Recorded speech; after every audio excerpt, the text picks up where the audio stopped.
नमस्कार। आकाशवाणी देहरादून से प्रस्तुत है प्रादेशिक समाचार।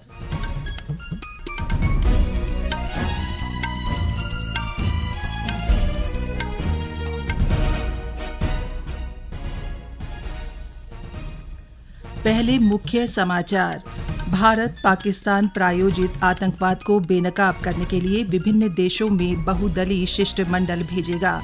चमोली जिले के प्रभारी मंत्री डॉ धन सिंह रावत ने नंदा देवी राजजात यात्रा की तैयारियों को लेकर समीक्षा बैठक की।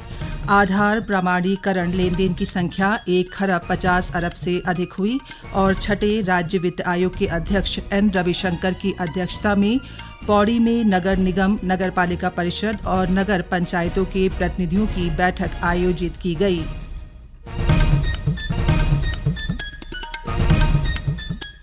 प्रादेशिक समाचार के साथ मैं पंकज सनवाल खुलबे और अब समाचार विस्तार से। केंद्र सरकार ऑपरेशन सिंदूर को ध्यान में रखते हुए पाकिस्तान प्रायोजित आतंकवाद के खिलाफ भारत का दृष्टिकोण प्रस्तुत करने के लिए विभिन्न देशों में बहुदलीय शिष्टमंडल भेजने की योजना बना रही है। सूत्रों ने बताया है कि प्रत्येक शिष्टमंडल में सत्तारूढ़ और विपक्षी दलों के सदस्य हो सकते हैं। कांग्रेस के वरिष्ठ नेता जयराम नरेश ने नई दिल्ली में संवाददाताओं को बताया कि संसदीय कार्य मंत्री किरेन रिजिजू ने कांग्रेस अध्यक्ष मल्लिकार्जुन खड़गे से राजनयिक पहुंच बनाने की इस पहल के बारे में बात की है। चमोली जिले के प्रभारी मंत्री डॉ धन सिंह रावत ने आगामी नंदा देवी राजजात यात्रा की तैयारियों को लेकर समीक्षा बैठक की। उन्होंने अधिकारियों से यात्रा व्यवस्थाओं की जानकारी लेते हुए समय पर सभी प्रबंध पूरे करने के निर्देश दिए। बैठक के दौरान डॉ रावत ने सचिव कार्मिक से दूरभाष पर बातचीत कर मेलाधिकारी और कर्णप्रयाग व थराली के उप जिलाधिकारियों की जल्द तैनाती के निर्देश दिए। उन्होंने कहा कि इस बार बड़ी संख्या में श्रद्धालु राजजात यात्रा में शामिल होंगे, इसलिए व्यवस्थाएं उसी के अनुरूप की जाएं। उन्होंने पर्यटन अधिकारी को यात्रा की मानक संचालन प्रक्रिया SOP तैयार करने और यात्रा मार्ग पर प्री फैब्रिकेटेड शौचालय, पेयजल, हेलीपैड और पार्किंग की जल्द व्यवस्था सुनिश्चित करने के निर्देश दिए। साथ ही मंदिरों के हकूकधारियों और जनप्रतिनिधियों से प्रस्ताव लेने को भी कहा गया। एशिया के सबसे बड़े टिहरी बांध बनने के बाद मास्टर प्लान से बने नई टिहरी शहर को विश्व पर्यटन के मानचित्र पर लाने की कवायद शुरू हो गई है। टिहरी झील के आसपास रिंग रोड ISBT बनाने के लिए कार्य गतिमान और रोपवे के लिए प्रस्तावित है। बौराड़ी और नई टिहरी शहर में पैदल पथ और ई-रिक्शा के संचालन पर भी प्रशासन विचार कर रहा है। THDC द्वारा नई टिहरी के मुख्य द्वार का निर्माण किया गया है और इसके साथ ही उत्तराखंड आंदोलनकारी पार्क निर्माणाधीन है। टिहरी विधायक किशोर उपाध्याय ने कार्यदायी संस्था को सकारात्मक सोच से इस शहर को आगे बढ़ाने को कहा। जिलाधिकारी मयूर दीक्षित ने कार्यदायी संस्था को सुमन पार्क की गुणवत्ता पर ध्यान देने के साथ कहा कि टिहरी बाजार को और सुंदर बनाएं, जिससे पर्यटक अधिक से अधिक आएं और स्थानीय व्यापारियों का कारोबार बढ़े। सुमन पार्क जो है इसको ये बहुत पुराना हो गया था और यहाँ पर काफ़ी हमको ज़रूरत थी कि फैसिलिटीज़ और बढ़ाएं, सुंदर बनाएं। तो इसके लिए 1.8 करोड़ का एक हमने यहाँ पे प्रोजेक्ट अब जिसको शुरू कर रहे हैं और इसमें अगले 3 से 4 महीने में कंप्लीट होगा, जहाँ पर यहाँ पे जो लोकल्स के लिए भी और टूरिस्ट के लिए भी विभिन्न तरह की सुविधाएं होंगी। इसके अतिरिक्त यहाँ पर नई टिहरी मार्केट को सुंदर बनाने के लिए, यहाँ पे टूरिस्ट को अट्रैक्ट करने के लिए एक फसाड का प्रोजेक्ट भी हमारा DPR हमारी तैयार होगी, जिसका अगले वीक हम सभी यहाँ पे स्थानीय व्यापारियों को प्रेजेंटेशन देंगे और उसको फिर आगे शासन में भेजेंगे। और साथ ही यहाँ पर जो शहीद स्मारक है उसका भी जीर्णोद्धार किया जा रहा है। PM श्री राजकीय बालिका इंटर कॉलेज अल्मोड़ा में उत्तराखंड बाल अधिकार संरक्षण आयोग की अध्यक्ष डॉ गीता खन्ना की अध्यक्षता में जन जागरूकता व संवेदीकरण कार्यशाला आयोजित की गई। इस अवसर पर समान नागरिक संहिता, भारतीय न्याय संहिता, भारतीय नागरिक सुरक्षा संहिता, बालकों की नशे से सुरक्षा आदि से संबंधित जानकारी दी गई। कार्यशाला में जिले के विभिन्न विद्यालयों से 15 से 18 वर्ष के आयु वर्ग के 250 बच्चों ने भाग लिया। इस अवसर पर बाल संरक्षण आयोग उत्तराखंड की अध्यक्ष डॉ गीता खन्ना ने कहा कि बाल श्रम पर रोक लगाने के लिए आयोग गंभीर है और बच्चों को चिन्हित कर स्कूलों में प्रवेश दिलाया जा रहा है। उन्होंने कहा कि कार्यशाला का उद्देश्य बाल अधिकारों के प्रति सर्व समाज को जागरूक करना है, ताकि बच्चों को सुरक्षित बचपन और उत्तम भविष्य दिया जा सके।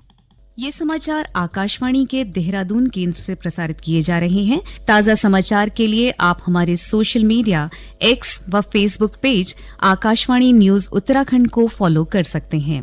साथ ही ये समाचार हमारे YouTube channel Akashvani news Uttarakhand पर भी उपलब्ध हैं। आधार प्रमाणीकरण लेनदेन की कुल संख्या 1,50,00,000,000 से अधिक हो गई है। ये भारतीय विशिष्ट पहचान प्राधिकरण और व्यापक आधार व्यवस्था की दिशा में महत्वपूर्ण उपलब्धि है। ये उपलब्धि आधार के व्यापक उपयोग और देश में डिजिटल अर्थव्यवस्था का विकास प्रदर्शित करती है। इलेक्ट्रॉनिक और सूचना प्रौद्योगिकी मंत्रालय ने कहा है कि केवल अप्रैल महीने में लगभग 2 अरब 10 करोड़ आधार प्रमाणीकरण लेनदेन किए गए। छठे राज्य वित्त आयोग के अध्यक्ष एन रविशंकर की अध्यक्षता में पौड़ी में नगर निगम, नगर पालिका परिषद और नगर पंचायतों के प्रतिनिधियों की बैठक आयोजित की गई। बैठक में आयोग के अध्यक्ष ने नगर निकायों में कूड़ा प्रबंधन, विद्युत, पेयजल आपूर्ति व स्वच्छता के लिए ठोस प्रभावी कदम उठाए जाने के निर्देश दिए। उन्होंने कहा कि नगर के विकास के लिए अधिकारी जनप्रतिनिधियों के साथ समन्वय स्थापित करते हुए विकास के कार्यों को आगे बढ़ाएं। आयोग के सदस्य PS जंगपांगी ने बताया कि आयोग ने जनप्रतिनिधियों और अधिकारियों के साथ प्रस्तावित योजनाओं के बारे में विस्तृत चर्चा की। जिलाधिकारी ने एक जनपद का पूरा एक निचोड़ दिया है कि क्या क्या काम होने हैं, क्या क्या काम होने चाहिए, क्या क्या अनूठे प्रयास उनके द्वारा किए जा रहे हैं यहाँ पर, चाहे वो पर्यावरण से संबंधित हो, नागरिक सुविधाओं से संबंधित हो, चाहे जैसे ह्यूमन एनिमल कॉन्फ्लिक्ट से संबंधित है या जो गौवंश है उनकी सुरक्षा के संबंध में है। तो सारी प्रक्रिया हमने अपनाई है और सबके विचार आए हैं, मेयर साहबान के आए हैं, अध्यक्षों के आए हैं और अधिकारियों की बात हमने सुनी है। तो हमने एक अपना एक मंतव्य कायम करना है, उस हिसाब से हमने भी तय करना है कि किस तरह से वित्तीय जो रेवोल्यूशन है वो होना है आगामी 5 वर्ष।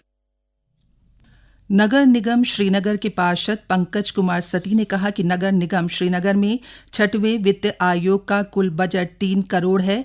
हमने यहां के लिए धनराशि बढ़ाने की मांग की है। उत्तरकाशी जिले में वन विभाग की ओर से गंगोत्री राष्ट्रीय पार्क क्षेत्र में लगाए गए कैमरों में इस वर्ष कस्तूरी मृग की तस्वीरें कैद हुई हैं। साथ ही हिम तेंदुआ और भूरा भालू की तस्वीरें भी जोड़े और झुंड में देखी गई हैं। इससे पार्क प्रशासन उत्साहित नजर आ रहा है। अधिकारियों का कहना है कि ये तस्वीरें पार्क क्षेत्र की सुरक्षित पर्यावरणीय और पारिस्थितिकी तंत्र की ओर संकेत कर रहे हैं। एक रिपोर्ट। गंगोत्री राष्ट्रीय पार्क को दुर्लभ वन्य जीवों का घर कहा जाता है। विश्व के सबसे दुर्लभ प्रजाति में शामिल वन्य जीव गंगोत्री ग्लेशियर, केदारताल और भारत चीन अंतर्राष्ट्रीय सीमा पर नीलांग जादुंग घाटी में पाए जाते हैं। इनकी सुरक्षा के लिए पार्क प्रशासन की ओर से पूरे क्षेत्र में करीब 40 ट्रैप कैमरे लगाए गए थे। इस वर्ष वन विभाग की ओर से इन कैमरों को निकालकर शीतकाल में पार्क में दुर्लभ प्रजाति के वन्य जीवों के पारिस्थितिकी तंत्र और पर्यावरणीय आकलन किया गया। पार्क के अधिकारियों का कहना है कि इस वर्ष कैमरों में कस्तूरी मृग, हिम तेंदुआ और भूरा भालू के अलावा रेड फॉक्स और लेपर्ड कैट की तस्वीरें भी कैद हुई हैं। पार्क के उपनिदेशक हरीश नेगी ने बताया कि वन्य जीवों का दिखना उच्च हिमालयी क्षेत्रों के पर्यावरण और पारिस्थितिकी तंत्र के लिए अच्छे संकेत हैं। पार्क क्षेत्र में वर्तमान में अनुमानित 30 से 35 हिम तेंदुओं की संख्या है। वहीं अन्य दुर्लभ प्रजातियां भी अच्छी संख्या में देखने को मिल रही हैं। उत्तरकाशी से आशीष मिश्रा की रिपोर्ट के साथ समाचार कक्ष से गीता नेगी। कैबिनेट मंत्री गणेश जोशी ने देहरादून के पुरुकुल गांव का दौरा कर मसूरी देहरादून विकास प्राधिकरण की अवस्थापना मद से स्वीकृत लगभग 3 करोड़ रुपए की लागत से निर्माणाधीन सामुदायिक भवन का निरीक्षण किया। इस दौरान उन्होंने निर्माण कार्यों को गुणवत्ता के साथ तय समय सीमा के भीतर पूरा करने के कार्यदायी संस्था के अधिकारियों को निर्देश दिए। अंत में मुख्य समाचार एक बार फिर।